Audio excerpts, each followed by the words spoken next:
Pau, yo creo que esta relación ha dado muchos frutos, pero llegó el momento de partir cobijas. Juan Pablo, pero ¿cómo así? ¿Por qué? ¿Qué hice? ¿Qué dejé de hacer? ¿Qué pasó? No entiendo. No, Pau, es que no eres tú, soy yo. ¿Cómo así, Juan Pablo? ¿Y qué vamos a hacer con los hijos? ¿Qué vamos a hacer con todo? Pues, ¿qué vamos a hacer con los hijos? Pues, si llega la separación, si el divorcio es inminente y temes perder la relación con tus hijos, entonces estás en apuros.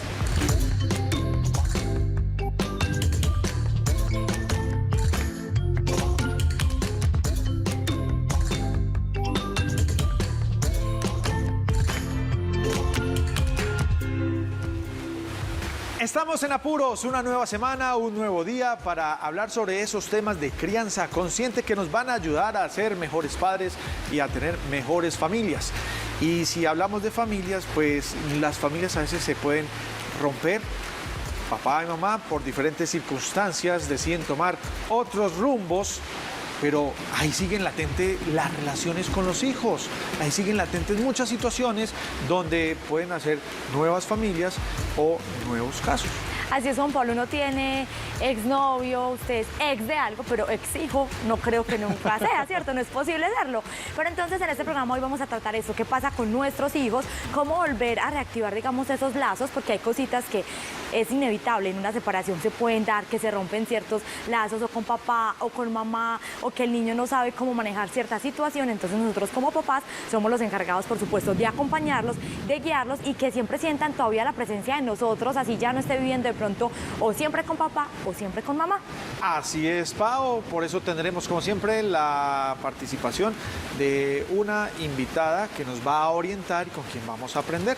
Pero hoy no solo tendremos una, sino que también tendremos dos, porque como es lunes de lactancia, vamos a aprender cómo es la transición entre la lactancia y la alimentación complementaria, que realmente no es transición, pues porque la transición se va dando pues como mucho con el tiempo, sino que la alimentación complementaria es eso, complementar la lactancia que se está llevando a cabo. Así es que darle a nuestros hijos en ese momento, que no darles de pronto esas horas, bueno, cuando lacto a mi hijo, pero también cuando le doy ciertos alimentos para complementar. Entonces hoy vamos a tener una médica experta en este tema y también vamos a tener una psicóloga que nos va a estar acompañando en este tema de relaciones de pareja. Así es, habilitamos la línea telefónica para que ustedes, si tienen alguna duda, alguna inquietud, no duden en marcarla, 268-6033, y aprovechemos la participación de nuestras invitadas para que podamos solucionar esa inquietud que tanto de pronto nos aqueja con respecto al tema o los temas que hoy vamos a tratar. Así es, Juan Pablo, pero mientras tanto, ¿qué tal si nos vamos a ver un Entre Papás? Yo quiero saber esta vez, Juan Pablo, con qué ocurrencia salió con su amigo acá en el canal Parque Gabriel García Márquez. Veamos qué sucedió.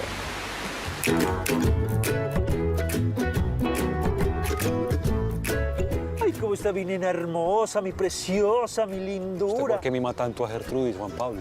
Valeria, Hugo, Valeria. Valeria, sí. Y la mimo porque es lo mejor que podemos hacer como papás, darle amor, cariño, ternura constante.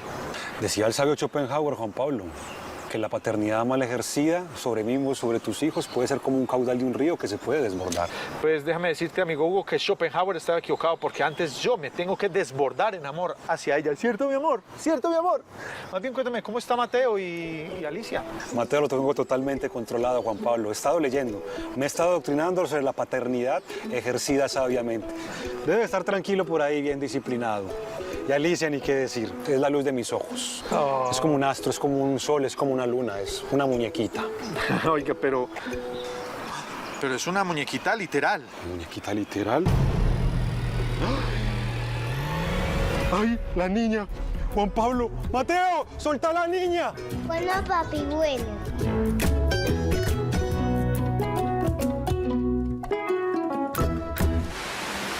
Ahí teníamos entonces esos apuros, historias reales, con Hugo Suárez, quien nos acompaña en esta presentación de estas notas que esperamos sacarles alguna sonrisa. Y bien, hoy con un apuro en nuestro set, o sea, ustedes ven, tenemos una cortina de lluvia que nos está acompañando hasta ahora sin problemas y esperamos que no ponga en apuros a nuestra invitada que nuevamente nos acompaña.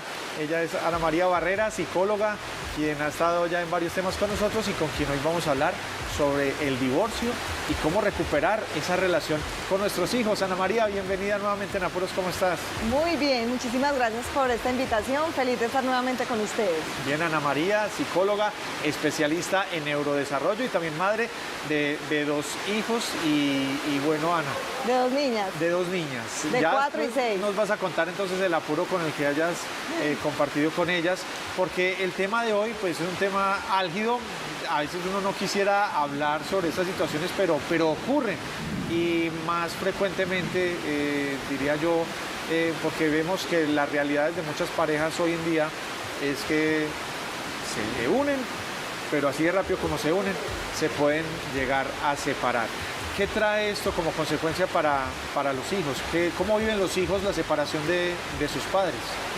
Bueno, la consecuencia mayor es la consecuencia a nivel emocional, ¿cierto? Porque a nivel emocional, sobre todo cuando son pequeños, ellos no saben gestionar sus emociones, entonces les cuesta llamar con nombre propio lo que están sintiendo, entonces tienen retrocesos en comportamientos en el desarrollo. Si ya tenían el control de esfínteres desarrollado, muchas veces hacen retroceso en el control de esfínteres, las peleas con los hermanos pueden incrementar, nos pueden decir del colegio que ya les está yendo mal o que de pronto hay dificultades a nivel académico, en la relación con sus pares, en las relaciones interpersonales. Entonces todos estos son los síntomas que ellos empiezan a manifestar, sobre todo a nivel emocional, y estos son los síntomas que como adultos que estamos acompañando ese proceso debemos detectar para buscar ayuda o acompañamiento. Hay unos que simplemente se quedan callados, ¿cierto? Porque son de pronto más introvertidos, su forma de ser o su estructura de personalidad no es tan espontánea y no quiere decir que no está pasando nada a nivel emocional. Se me acercan muchas veces los papás a los 3, 4 meses y me dicen, Ana, no, si vieras, lo ha tomado súper bien, está súper tranquilo, no ha manifestado nada, pero resulta que estos niños muchas veces tienen un duelo tardío, ¿cierto? Entonces puede ser al año o a los 2 años que se empiezan a manifestar estos síntomas, entonces por eso como adultos nunca bajar la guardia, porque estos síntomas siempre se van a manifestar, porque lo que ellos están, lo que está sucediendo con ellos, con los niños, es un duelo porque su papá y su mamá se separaron y empieza como una ansiedad de separación, ¿cierto? Así como papá y mamá ya no están juntos, posiblemente papá o mamá también me pueden abandonar a mí. Si se abandonaron ellos, me pueden abandonar a mí, entonces hay una ansiedad por separación y por eso muchas veces se presenta este duelo tardío. También se sienten culpables muchas veces porque cuando los papás discutían porque los niños estaban haciendo desorden, porque peleaban o porque no recogían los juguetes, entonces, y siempre estaban ellos como en medio del papá o la mamá, o muchas veces cuando la situación en la pareja ya venía teniendo dificultades, entonces peleaban delante de los niños, entonces ellos sienten que son culpables muchas veces por no haber recogido ese juguete a tiempo, Claro. por no obedecer a su papá o a su mamá cuando su papá o su mamá les pidieron que recogieran los juguetes. Entonces, fuera de todas estas emociones que empiezan a tener un retroceso, también está la culpa. Entonces, la culpa también la debemos acompañar como padres lo más natural posible, con mucha empatía, sobre todo con empatía, que es un valor que es muy difícil de desarrollar y que los niños sí lo tienen bastante desarrollados. Pero nosotros como adultos a veces nos cuesta porque hay rencor, hay resentimiento, a veces hay separaciones que no son tan tranquilas, entonces todo esto afecta a los niños porque sigue pasando situaciones con la pareja, de separación de bienes, de cosas materiales, de líos legales, de más peleas, exacto, o cuando hay infidelidad de por medio.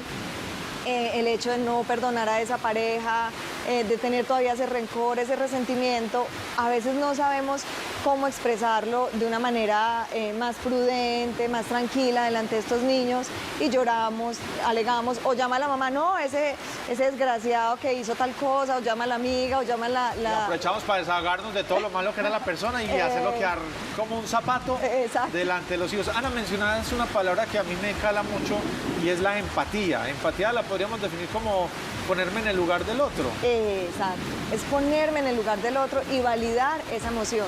En este caso de los niños. Exacto, en este caso de los niños, ¿cierto? Entonces me agacho, lo miro a los ojos y le digo, entiendo que estás sufriendo, yo también estoy triste, a mí tu papá también me hace falta, a mí tu mamá también me hace falta, pero nosotros como adultos tomamos esta decisión, no tiene nada que ver contigo, seguiremos siendo tus papás, nuestros corazones van a estar unidos, además porque de esa unión de papá y mamá está este fruto tan importante que eres tú.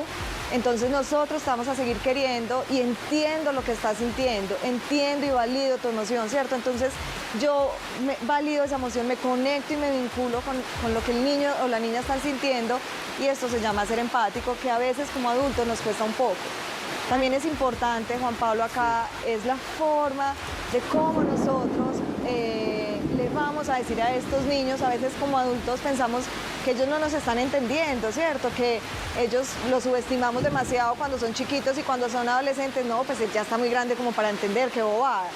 Es importante la claridad, la sinceridad, en sentarnos con ellos, explicarles qué es lo que está pasando alrededor, qué es lo que está pasando con nosotros como familia. Cuando son chiquitos es muy fácil porque a través de dibujos, a través de un cuento, yo me siento y le cuento, mira, papá y mamá ya no se quieren como novios. Papá y mamá se quieren como amigos y los amigos ya no pueden vivir juntos.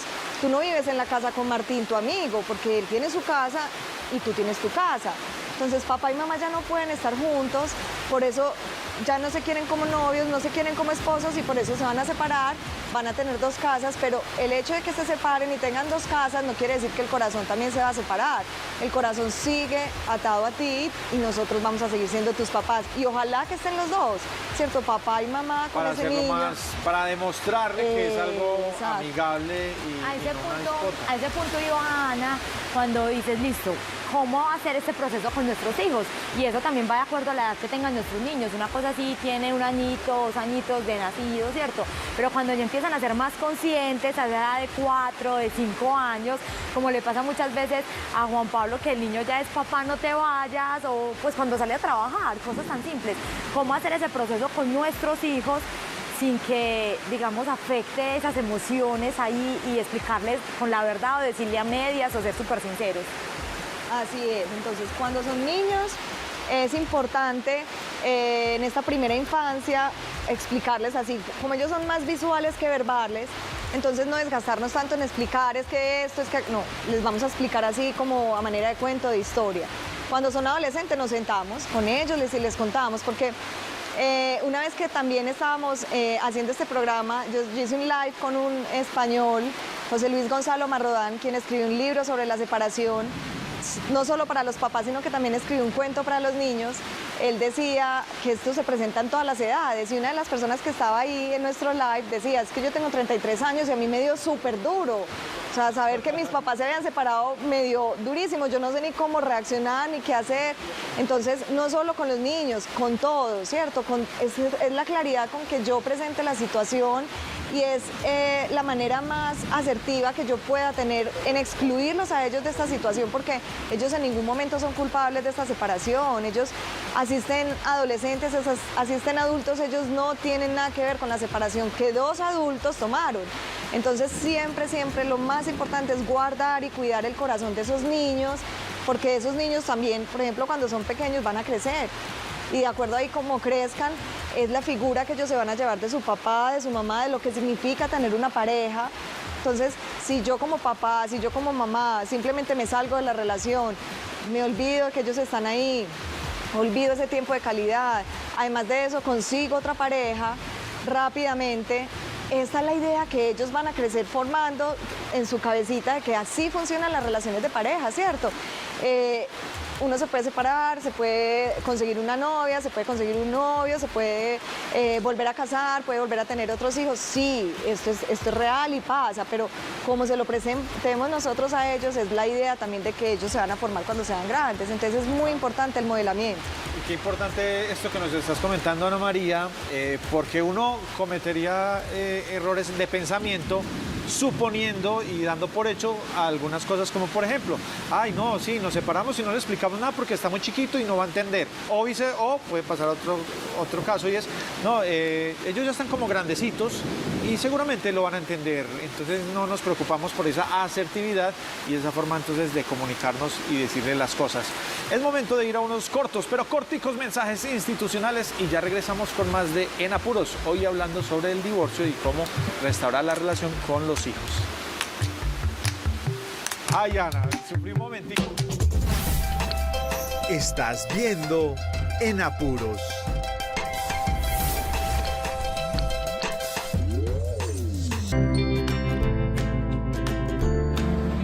Hola, soy Catalina Valencia, ex señorita Medellín, modelo, ingeniera administradora. La anécdota que tengo para contarles hoy en Papá en Apuros fue cuando mi bebé tenía unos cuantos días de nacido. El papá estaba haciendo sus pinitos, haciendo el cambio de pañal y de un momento a otro, yo estaba en otra habitación, empecé a escuchar que mi esposo me llamaba que lo fuera a ayudar porque estaba embalado. Lo que pasó era que estaba cambiando el bebé porque se había hecho pipí. En ese preciso instante el bebé empezó a hacer popó y pues se embaló porque tenía con una mano las dos piernitas del bebé, con el otro el pañal sucio que ya había empezado a ensuciar el bebé. Entonces yo fui, le cambié el pañal y la reacción de mi esposo fue ir corriendo al bebé por las piernitas y empezó el bebé a poposear todo a su paso. Entonces esa fue como una de las situaciones en las que nos vimos en apuro. Todo fue cuestión de limpiar y nos reímos mucho luego.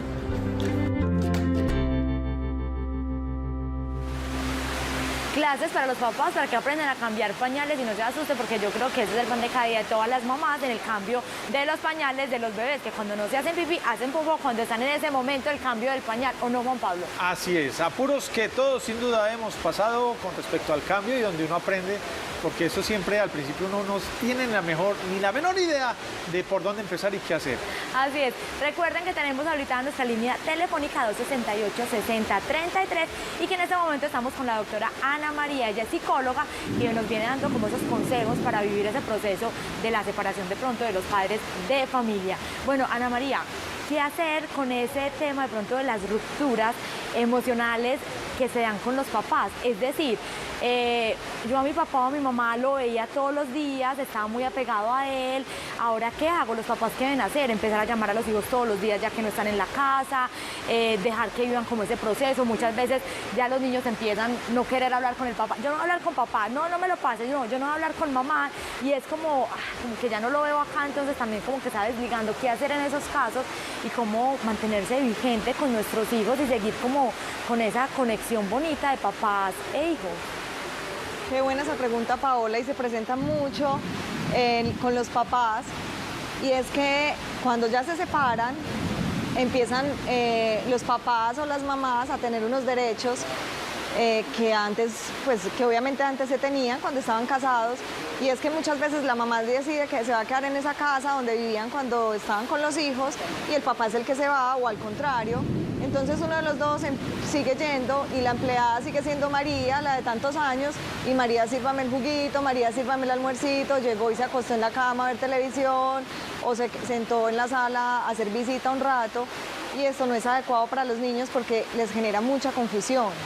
Está bien que la separación sea muy amistosa y que de pronto tengan una buena relación y que ellos lo perciban así, ¿cierto? Mi papá y mi mamá siguen teniendo una buena relación y mucho más positivo para ellos que la relación sea positiva y con un lenguaje adecuado y no que la relación sea de conflicto, ¿cierto? Entonces poner límites en cuanto a si voy o no voy a la casa, si salgo o no salgo con la pareja, salimos de paseo, nos vamos es que ya teníamos un crucero planeado, entonces no lo vamos a dejar de hacer, pero no, vamos a dormir en camas separadas y todo. Entonces ellos en el fondo siempre guardan la ilusión, así sean adolescentes, ellos siempre guardan la ilusión de que papá y mamá van a volver, ¿cierto? Porque ellos cuando nacen crecen en un matrimonio, ¿cierto? Dentro de un hogar donde están su papá y su mamá y crecen y sus procesos de desarrollo lo hacen con su papá y su mamá, entonces para ellos es muy difícil de entender que ese papá y su mamá ya no van a estar juntos, entonces tenemos que ser muy cuidadosos con eso, ¿cierto? Y como hablarles, ponernos de acuerdo también con la pareja, porque a veces lo que hablábamos ahora al principio, la separación no fue la más chévere, la más adecuada, hay resentimientos, hay enojo, y entonces, ¿qué pasa?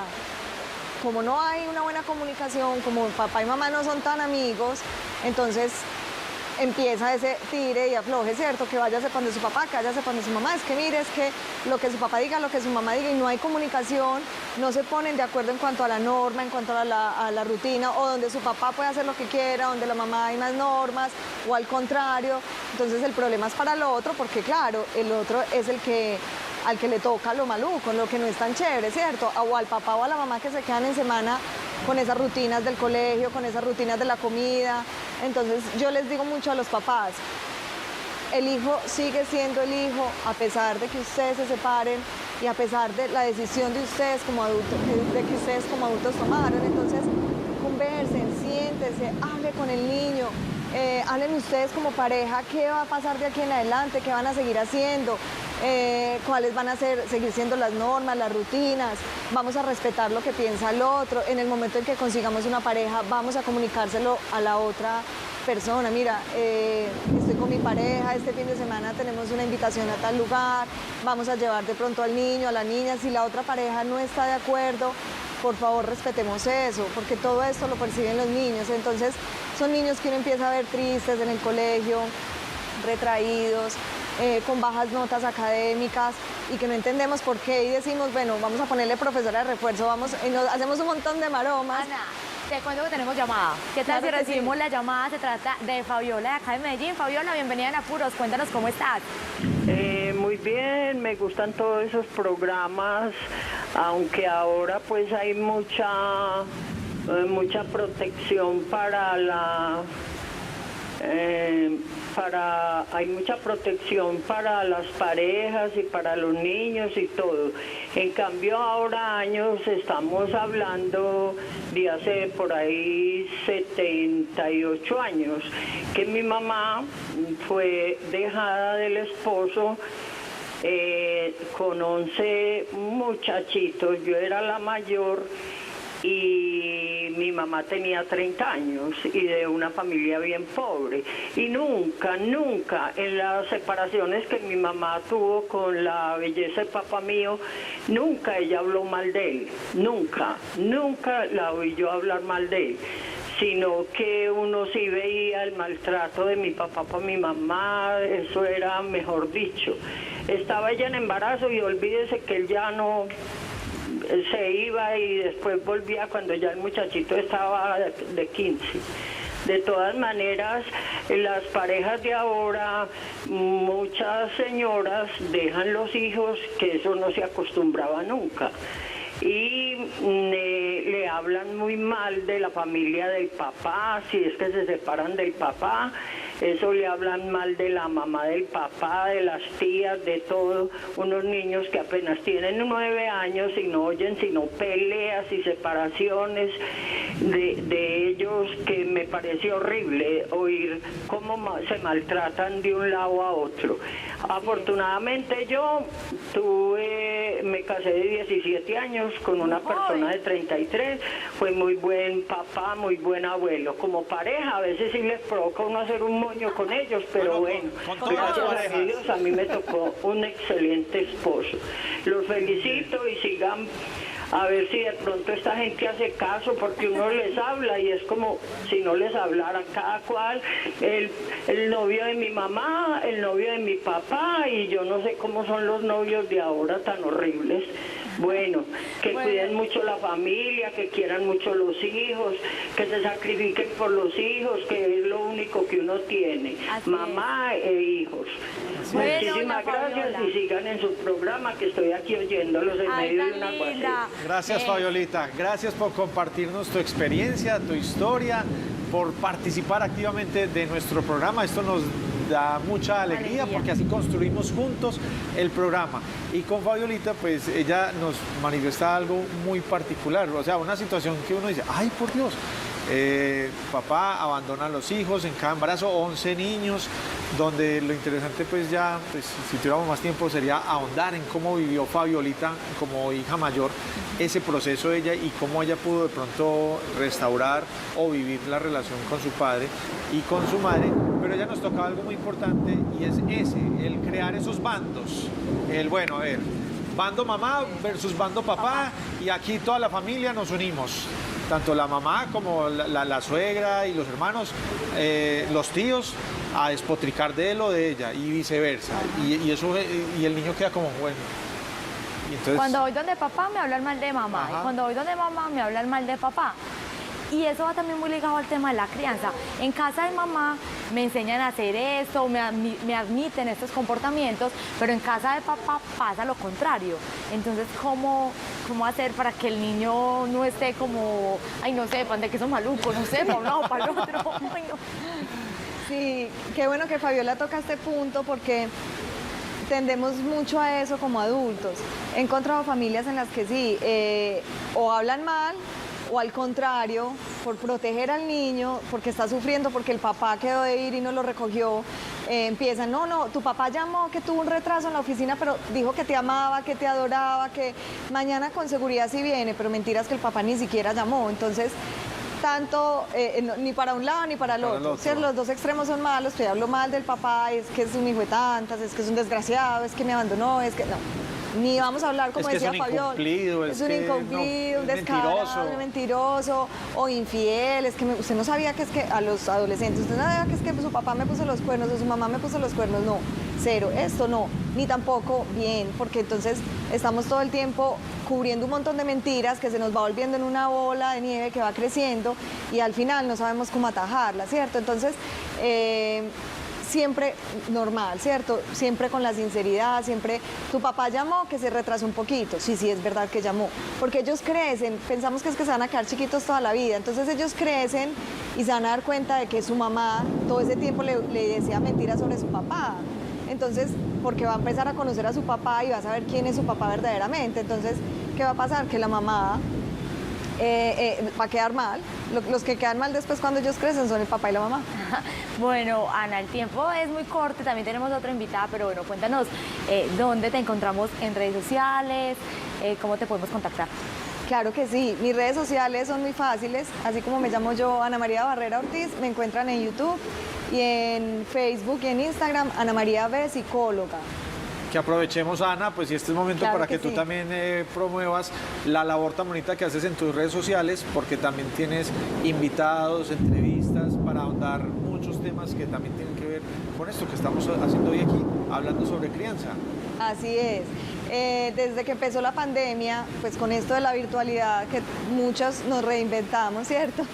Empecé a mirar que la consulta también se veía afectada porque no podían ir presencial a un consultorio, pero empecé a coger como todos esos motivos de consulta más frecuentes y empecé a buscar a esos profesionales o a esos expertos que hablaban sobre esos temas específicos y los empecé a invitar a mis redes sociales, a Instagram, y hacía entrevistas con respecto al tema por la necesidad de que cada paciente estaba pasando. Entonces me ha servido como de base de datos y es como mi biblioteca, porque si llega un paciente con una necesidad y yo ya he entrevistado a alguien con esa necesidad del paciente, inmediatamente le envío el link para que lo escuche, porque a veces tampoco tenemos mucho tiempo de estar leyendo y me gusta mucho compartir con los pacientes, compartir con mis colegas y compartir con otras familias todo ese aprendizaje que yo también he recibido. Entonces pienso que eso le ayuda a uno mucho a crecer en este proceso de la crianza. Muy bien, Ana, y ya antes de despedirte, un consejo, un mensaje final para las familias con respecto a este tema para que les quede en la mente y en el corazón.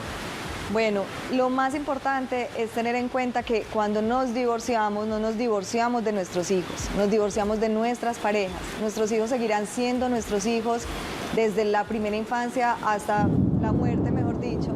Entonces no nos divorciemos de nuestros hijos y cuidemos y conservemos ese corazón y sobre todo no dejemos de pasar tiempo de calidad, porque el tiempo de calidad y de cantidad es lo que va a hacer que ese vínculo cada vez se fortalezca más. Y un vínculo seguro con nuestros hijos va a formar un apego seguro y eso es lo que posteriormente va a mostrar resultados positivos en sus comportamientos. Bueno, Ana María, muchas gracias por acompañarnos, por dejarnos estos mensajes y estas herramientas que podemos utilizar de pronto como papás para que ese proceso no sea tan doloroso, digamos, no afecte de una forma muy brusca a nuestros hijos. Y a todos ustedes los voy a invitar a que conozcamos. Acá nos gusta saber las experiencias de vida, las historias de vida de muchos niños y acá les tenemos la historia de Samuel. Mi nombre nombre es María Fernanda Alzate, yo soy la mamá de Samuel Jaramillo. Mi familia está conformada pues por el papá, que es Juan Diego Jaramillo Alzate, Elena Jaramillo Alzate, que es la hermana menor de Samuel, Samuel y yo. Samuel nació a la semana 30 de gestación, después de un embarazo completamente normal. A mí me dio preeclampsia severa, o sea, se me subió la presión. Samuel nació un 6 de marzo, pesando solamente 1 kilo, y estuvo 50 días hospitalizado en el San Vicente, esperando que ganara peso y que no presentara ninguna de las complicaciones que pueden presentar los bebés prematuros extremos. Entonces ya me la pasa a llorar. Samuel, yo todo el día le dije, yo solo vas a respirar, solo tienes que respirar, no tienes que hacer más, nada más, respira. Y fue lo primero que hizo, respirar. Yo lo quería coger obviamente, pero pues no podía. Es muy bonito, pero da mucho miedo.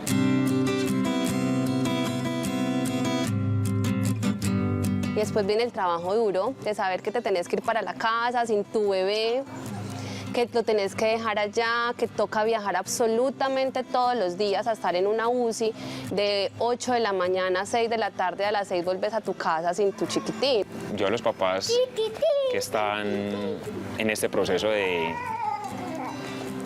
tener un niño prematuro, el mensaje que yo les quiero transmitir es que no se pierdan la oportunidad de vivir esta experiencia, que no se pierdan la oportunidad de sentir esa energía de tener un niño prematuro, de acompañar a esas mamás que lo entregan todo, que dejan de ser ellas mismas por tener un niño siempre bien. Yo creo que lo más importante es estar siempre ahí, tener fe, positivismo, y yo creo que el positivismo llama las cosas. O sea, si yo soy positiva y siempre pienso que todo va a salir bien, las cosas salen bien.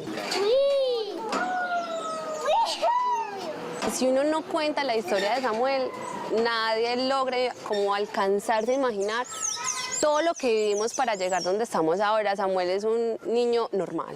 Yo creo que Samuel para mí es mi otra mitad. Es eso.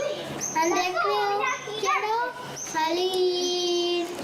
No me divierto con nada. No puedo leer ni escribir. Es un niño que es fruto como de ese esfuerzo, de esa fe, de esa seguridad en que todo iba a salir bien y que las cosas con el equipo apropiado, el acompañamiento apropiado, iban a salir como Dios quiso, porque si las cosas pasaron como pasaron fue por algo. ¿Un abrazo qué? Mi familia. Es un niño que realmente lo saca uno como de su lugar con cada cosa que ve, con cada cosa que dice, en que quiere ir al espacio.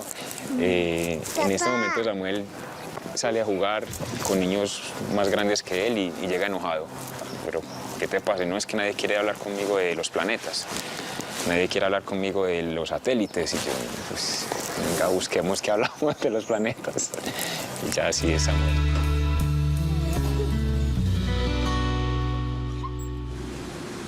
Y ahí teníamos esta linda historia de vida con Samuel y su familia, a quienes les agradecemos el que nos hayan compartido estos lindos y bellos momentos. Pues bien, es momento de seguir con nuestros temas del día, y como hoy es lunes de lactancia, tenemos a nuestra invitada especial, Alejandra García. Ella es médica pediatra, con quien ya hemos tratado algunos temas, y hoy vamos a hablar sobre la alimentación complementaria. Alejandra, bienvenida de nuevo a En Apuros, ¿cómo estás? Muchísimas gracias, súper feliz de estar acá otra vez con ustedes. Muchas gracias por la invitación. Bueno, es lunes de lactancia, pero entonces la gente dirá, ay, pero alimentación complementaria, donde pues, no estamos apoyando pues la lactancia. Pues no es que dejemos a un lado la lactancia, pero llega un momento donde precisamente, como el nombre lo dice, alimentación complementaria. Entonces, Alejandra, ¿cómo empezamos a complementar la lactancia y con qué alimentos? ¿Cómo es ese cuento? A ver, como para que los padres entendamos un poquito. Perfecto, antes, como vos decís, es un complemento de la lactancia materna, ¿cierto? Todo el primer año la lactancia es el alimento fundamental. Entonces acá no es que vamos a reemplazar la lactancia o que le vamos a quitar como toma su espacio, cero. Lo que vamos a hacer es que, como ya el cuerpo de nuestro chiqui necesita otro tipo de nutrientes adicionales, vamos a complementarlos con alimentos, pero la lactancia todo el primer año sigue siendo fundamental. ¿Listo? Por eso es súper importante que dejemos de pensar desde el principio que el niño va a comer de todo como nosotros, que tiene que dar el plato vacío, o sea, cero. Le pusimos sus alimentos y comió súper bien, si no, ahí tiene su lactancia materna, cero estrés. ¿Listo? Pero sí, desde los 6 meses, como ya el cuerpo necesita otro tipo de nutrientes para crecer, necesitamos empezar todos los tipos de alimentos, es decir, ¿cuáles? Proteína, fruta, verdura, carbohidratos o harinitas. La idea es empezar con todo desde los primeros 6 meses. Que qué alimento primero, que cuál le va mejor a mi chiqui, que de pronto necesito este o el otro para que coma mejor, no. La idea es que uno empiece con el que uno quiera, por así decirlo, el que más se adapte como a la dinámica de la familia. Y eso sí, que en los primeros 15 días de la alimentación ya nuestro chiqui haya probado todos los grupos de alimentos. O sea, ya le hayamos dado una fruta, una verdura, una proteína y una harinita. Empezar con todo. Una pregunta, Aleja, y esto es un caso real de un amigo que arrancó de una dándole morcilla a Efraín, a su hijito Efraín. ¿Se vale eso? Sí, claro, no mentiras. Casos se han visto, pues, casos se han visto. Uno trata de que el alimento con el que empecemos pues no tenga tanta mezcla de sabores, como para que el chiqui sí se pueda familiarizar con cada alimento. Entonces, por ejemplo, para Efraín hubiéramos empezado, por ejemplo, primero el arrocito, después la cebolla, después la tripita. No digamos con qué tiene mala. Sí, yo no quise mencionar la palabra, pues como para no ser tan gráficos, pero la morcilla más adelantico. Un saludo a Jorge y a Efraín, a Lina, que le dieron a Efra la morcilla y se la comió y que era feliz. Era feliz. Bueno, por lo menos la disfrutó. No, Alejandra, claro. En este proceso, cuando se le empieza a dar esa alimentación complementaria a nuestros niños, yo me imagino que las mamás empiezan a tener esa confusión de, listo, ¿a qué hora le doy la alimentación complementaria? ¿A qué horas le doy lactancia? Pues le doy leche materna. ¿Qué hago? ¿Tiene unos horarios específicos? ¿La puedo combinar las dos al mismo tiempo, a la misma hora? ¿O qué es lo recomendable en este caso? Listo, entonces mira, obviamente sí, como todo en la maternidad y en la paternidad, el primer año es una locura y no trata de ir como al ritmo del chiqui. Entonces uno ¿qué le recomienda? Primero que todo, nunca competir con el horario de la lactancia materna. Siempre vamos con sus tomas, sigue a libre demanda, ahí nosotros no vamos a interferir con los deseos de nuestro chiqui, pero la idea es que a partir del 6º mes él tenga 2 a 3 alimentos diferentes a lactancia en el día. ¿Listo? ¿A qué horas? Uno trata de poner más como desayuno, almuerzo y cena, y que vaya muy a la par con la dinámica de la familia para que el niño no esté comiendo solo, sino que el niño vea, pues ahora también están comiendo mamá y papá, entonces yo voy a hacer lo mismo, que él sea muy integrado a esa dinámica familiar. ¿Cómo intercalarlo con la lactancia? La verdad, los primeros 2 meses es muy de que el niño conozca, explore, coja el alimento, juegue con él, se unte, no es mucho lo que comen. Entonces ahí la lactancia básicamente sigue completa. Pero lo que nosotros recomendamos es, primero le damos lactancia, después ofrecemos la alimentación, para así no competir con los nutrientes fundamentales de la leche materna. Bueno, eso es muy importante porque ahí yo creo que sí se genera como una confusión de le estoy dando el doble, está alimentando más, más subir de peso el niño, en fin, bueno, pero todas estas dudas las vamos a solucionar luego que nos vamos a unos mensajes institucionales y ya regresamos.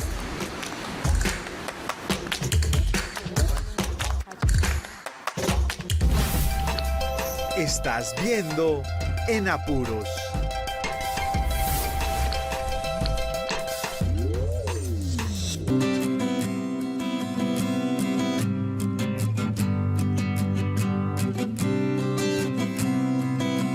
Siempre hay un momento en la infancia cuando la puerta se abre y se deja entrar al futuro. Graham Greene.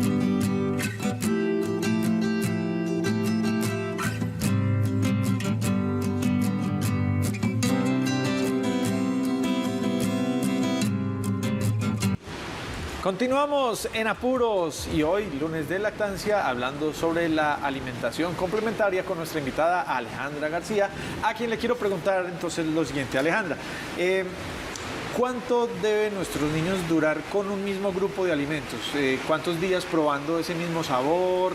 ¿Y cómo debo pasarle al siguiente? ¿Cómo debe ser ese proceso? Perfecto. Entonces tenemos, la idea es que cuando empecemos un alimento nuevo, ese alimento lo demos solo durante 3 días. Así él ya ha probado varias cosas, por ejemplo, ya le hemos dado 5 comidas, pero esta es la primera vez que probamos lo podemos mezclar con las otras, pero ese alimento nuevo solo 3 días. Entonces, por ejemplo, empezamos hoy lunes con el mango, por decir cualquier alimento, entonces lo vamos a dar lunes, martes y miércoles. ¿Que se lo vamos a dar todo el día? Sí, porque como no le hemos dado ninguna otra cosita, pues al pobre pelado le tocó aguantar 3 días solo de mango. Al jueves ya le dimos una fruta, entonces pasamos a una verdura o a la proteína o al carbohidrato. Entonces ya arrancamos con otro grupo de alimentos y no quitamos el mango, sino que lo vamos sumando, porque la idea es que nuestro chiqui en el plato siempre llegue a tener un alimento de cada grupo. ¿Listo? Entonces, 3 días con cada alimento nuevo y al cuarto día empezamos uno de otro grupo de alimentos para ir complementando en nutrientes y para que nuestro chiqui acepte los sabores. Ahorita estamos hablando de las sopas, de las compotas, de las papillas. ¿Qué pasaba con nosotros? A uno, la abuelita le decía, en la sopa va todo. Entonces en la sopa le ponían a uno la papa, la habichuela, la carne, el tomate, la zanahoria. Todo lo licuaban y eso era lo que nos daban a nosotros en la comida. Entonces, claro, cuando uno llegó al año y medio, que ya uno no quiere comer nada, porque ustedes saben, después del año no comen nada estos chiquis, cuando uno ya le ponen una ensalada, el niño nunca vio un tomate por fuera, entonces nunca lo aceptó. Entonces la idea es que desde el principio no empecemos a mezclar, sino que cuando ya garanticemos que él probó todos sus alimentos, ahí ya para alrededor del 8º o 9º mes empezamos a hacer combinaciones. Que yo ya le di auyama y la probó súper bien, y ya le di el pollo por aparte y le fue súper bien, listo, hagámosle una cremita de pollo con auyama, listo. Pero que no sea de entrada pues como la combinación. Es decir, dejarlos experimentar y conocer esos sabores y las texturas de la comida, porque también uno se da cuenta que cuando son más grandecitos, no sé, 3, 4 añitos, les empieza a coger pereza o a masticar o a sentir la textura de alguna fruta o de la carne, no sé cómo. Entonces lo ideal es que ellos como que experimenten con eso. Doc, ¿cómo se da cuenta uno que el niño de pronto no le gusta un alimento o que de verdad o no le gusta o le cae pesadito? Sí, bueno, podemos tener las dos opciones, ¿cierto? De entrada es muy importante que si el niño nos hizo feo con la primera vez que le ofreciste el alimento, o sea, se lo tenemos que seguir dando, porque obviamente es un sabor raro, es una textura diferente, es un método de comer diferente, entonces ellos hacen sus caras y se retiran y lo peor, no importa. Uno le insiste 10, 15 veces, las que sean necesarias para que él acepte el sabor. Consistencia. 15 oportunidades. Al que se canse primero. Sí. Que obviamente es uno, pues, pero bueno. Entonces uno sigue insistiendo hasta que él acepte el sabor. Obviamente uno puede tener o que haga una alergia, entonces que nuestro chiqui le dimos, por ejemplo, el huevo, entonces él se nos brotó acá en la boquita o se empezaron a salir ronchas que se hinchan, entonces cuando son esas alergias uno suspende ese alimento de entrada, ¿cierto? Pero también puede pasar como que sea más gastrointestinal, que les dé más gases o que de pronto le dé estreñimiento, que es muy común el estreñimiento cuando empezamos la alimentación, o que tengamos episodios de diarrea, ¿cierto? Cuando son ese tipo de episodios, uno sí sigue exponiendo al chiqui para que el intestino y él vayan adaptándose como a ese tipo de alimento, ¿listo? Obviamente todos tenemos comidas que no nos van a gustar, pero aunque el niño rechace un alimento, es muy importante que él lo siga viendo. No es que a él no le gustó el brócoli, no importa. Él debe saber que 2 o 3 veces de la semana el brócoli va a estar en su platico. Que se lo comió súper bien, que no se lo comió, no importa. El de tanto verlo, olerlo, tocarlo, ya llegará un momento en que lo va a aceptar. Es muy importante no obligarlos, no regañarlos, ni decirles que te lo tenés que comer, no, cero. Uno se lo pone, lo expone al alimento, si se lo comió súper, si no yo lo retiro, pero no se lo cambio por nada adicional. Doc, pregunta con respecto al grupo de las proteínas. A ver. ¿De qué tamaño debe ser el trocito de pollo, el de carne o incluso también de algunas verduras, como para que de pronto ellos no se nos vayan a atragantar y ellos sí puedan como masticar, quienes ya tienen dientecitos y eso? ¿Cómo debe ser esa porción? Pues mira, de hecho, entre más grande, mejor los primeros 2 o 3 meses. O sea, entre el 6º y el 8º mes uno trata que sean trozos donde el niño los pueda agarrar con su mano, porque obviamente ellos todavía no hacen este movimiento de pinza fina, sino que ellos agarran el tronco a ver qué cogen. Entonces es muy importante que la persona que esté con el chiqui pueda ver el alimento tanto por encima como por debajo. O sea, que yo siempre tenga contacto visual de lo que está comiendo mi hijo. Él va a coger su pedazo y se lo va a empezar a llevar. Entonces lo importante, todo se lo mete a la boca. Todo. Eso es muy importante. Es un tema muy tenso porque generalmente las abuelitas nos ayudan mucho con pues, cuidándonos los chiquis. Y a ellas me les estresa mucho que el niño coja un pedazo y se lo lleve, entonces se lo ponen súper chiquito. Sí, yo lo colocaría así, es lo habitual, exacto, como entonces, pequeñito. Y entonces, mira, entre más chiquito esté como el pedacito que va a coger nuestro chiqui, es mayor el riesgo que él se nos pueda ahogar, porque claro, él todavía no maneja este movimiento y si yo no lo estoy viendo, él se va a coger el pedazo y se nos va a ahogar más fácil. Mientras que si él coge el pedazo grande, él lo va a ir manejando, lo va a chupar, bueno, en fin, lo va a morder y no va a haber tanto el riesgo de atoramiento. Entonces yo quiero que las abuelitas también pierdan un poquito el susto y no crean que uno solamente se va a ahogar con un sólido. O sea, un niño con lactancia materna se puede ahogar, ¿cierto? O sea, un niño con una sopa se nos puede ahogar. Entonces, lo importante es que le demos al niño esa facilidad de madurar su sistema neurológico, de explorar con sus manos, porque finalmente para que él acepte un sabor o una textura en la boca, primero la tiene que aceptar en su piel. Entonces, primero se tiene que untar para poder aceptar y poder comer. Qué bien, vea cómo cambia las ideas de lo que uno pensaba que era lo correcto, pues esto tiene todo el sentido para que no haya ese atragantamiento. Y eso es, ellos chupen esa carnita, ese pedazo de pollo, ahí algo les va a entrar como de todo les entra. Muchos, así es. Una pregunta, aquí yo aprovecho porque es que yo tengo que prepararme. Porque yo tengo dos niños que ya no sé cómo hacer con ese proceso de alimentación. Así es. ¿Qué tanto puede afectar, Doc, el que uno le esté dando con cucharita siempre a los niños? ¿Hasta cuándo les puede uno dar con cucharita o cómo es el tema ahí de la cucharita? Entonces, mira, hay varias corrientes de alimentación, ¿cierto? Está la tradicional, donde nosotros como papás uno coordina, por así decirlo, uno le va dando la cuchara, Existen otros métodos nuevos, por así decirlo, pero la verdad ya llevan mucho tiempo pues con nosotros, se llama el BLW o el Bliss, que lo que buscan es que el niño coma solo, o sea, que él sea el que dirija su alimentación.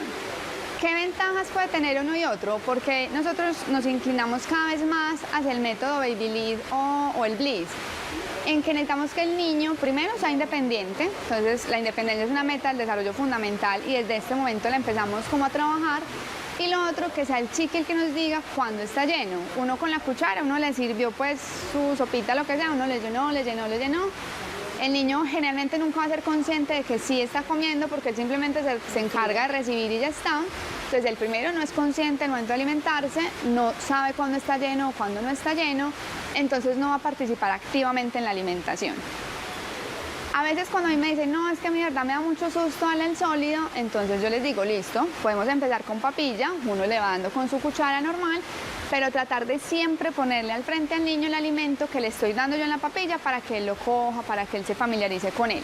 Y estar muy pendiente a las señales de que nuestro niño ya está lleno. O sea, no, que es que todavía me faltan 2 onzas por darle. No, o sea, si él ya empezó a voltear la carita, si él ya se quiere bajar de la silla, si ya lo ven incómodo, no le insistan más.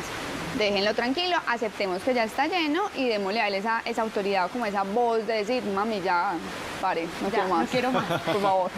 Bueno, yo tengo una pregunta y es los dulces, los famosos dulces a los niños que están en este momento en la alimentación complementaria. Sí, no, los damos, no los damos.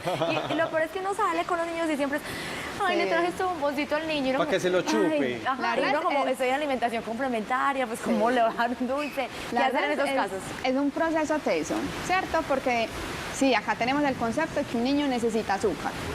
Entonces es muy importante que tengamos, en alimentación hoy en día hay muy poquitas restricciones, porque la verdad tenemos muy poquitas, pero son muy importantes y una de ellas es el azúcar, ¿cierto? En cuanto a azúcar nos referimos también a la miel, a la panela y a todos los dulces de la vida. ¿Hasta cuándo? Lo ideal es que fuera hasta los 2 años. ¿Por qué? A mí me dicen, no, pero que eso tan horrible, como así, un heladito, eso no le hace daño. Entonces, nosotros como humanos pues no vinimos al mundo a sufrir, ¿cierto? Y si a mí me dan, no sé, un helado, pues ya después la espinaca pues, no me va a gustar tanto.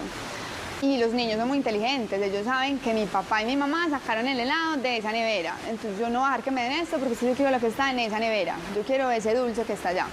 Entonces la idea es que hasta los 2 años que ya tengamos unos hábitos formados y que el niño ya aprenda a comer de todo, ahí ya empecemos con, pues podamos exponer azúcar, pero lo ideal es que siga siendo muy poquitico pues para evitar como todo lo que el azúcar trae detrás. Y aprovechando como para hablar de las otras restricciones, la sal es igual, la idea es que tampoco demos sal, sobre todo el primer año. No leche de vaca líquida, ¿cierto? No puede dar derivados lácteos, o sea, los quesos, los yogures, pero no la leche de vaca líquida, no frutos secos enteros, sí lo podemos darle mantequilla de maní, mantequilla de almendras, o que le hice una torta de zanahoria y le rayé el maní, eso se le puede dar, pero no el fruto seco entero por el riesgo de que se nos ahogue, y no leches vegetales.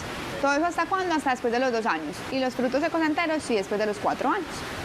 Restricciones que hay que tener en cuenta porque a veces nos podemos emocionar mucho. Obviamente. Y ellos, por la curiosidad, nos van a pedir. especialmente con el maní, Sí. las galletas. La torta del primer La año, el torta. segundo año, torta, con helado, ahí está ya. No, Sí. ahí está, mucha atención. Entonces, Doc, un consejo para los papás, las mamás, los cuidadores que nos están observando, que les quede pues ahí clarito ya a manera de conclusión. Yo creo que lo más importante es que permitamos que nuestros niños y nosotros nos gocemos el proceso de la alimentación, que no se nos vuelva una pelea, que comer nunca se vuelva una pelea. Es muy teso porque yo creo que es el motivo de consulta más común en general en pediatría, y es que el niño no come. No lo obliguemos, que él viva su proceso, que él aprenda a explorar, a saber qué le gusta, a saber qué no le gusta, y van a ver que vamos a tener un proceso de alimentación súper exitoso. Pero no lo sufran, disfrútenlo con ellos y que no se vuelva un momento de pelea sentarnos a comer, que eso nunca nos pasa. Así es, y que el niño no le coja miedo como a ese momento, Sí. "Ay, llegó la comida, ya me van a regañar, no quiero Total, no. esto, me van a cohibir, entonces jugar porque no me lo comí todo", entonces se vuelve a veces como ese espacio que debe ser para nutrirnos en la pelea eterna con los papás. Bueno, Doc, ¿cómo te encontramos en redes sociales? Bueno, en Instagram y en Facebook me encuentran como pediatra.aleja García. Ahí bienvenidos, ahí damos consejitos de todo un poco, resolvemos todas las inquietudes que puedan llegar a tener de diferentes temas de crianza, de alimentación, de sueño.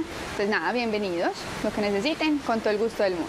Muy bien, a la doctora Alejandra, muchísimas gracias por estar con nosotros aquí, sacándonos de estos apuros hoy con respecto a la alimentación. Ahí tienen entonces también ustedes en sus casas, compartiendo aquí de estos temas donde ustedes pueden tomar de lo que se habla para que esa crianza con esos pequeños sea cada vez más amena, más agradable, porque exacto, no vinimos a sufrir, vinimos a disfrutarlos y que sea la alimentación algo que podamos disfrutar de principio a fin. Hasta aquí en Apuros. Nos vemos entonces en un próximo programa con más apuros por resolver. Chao.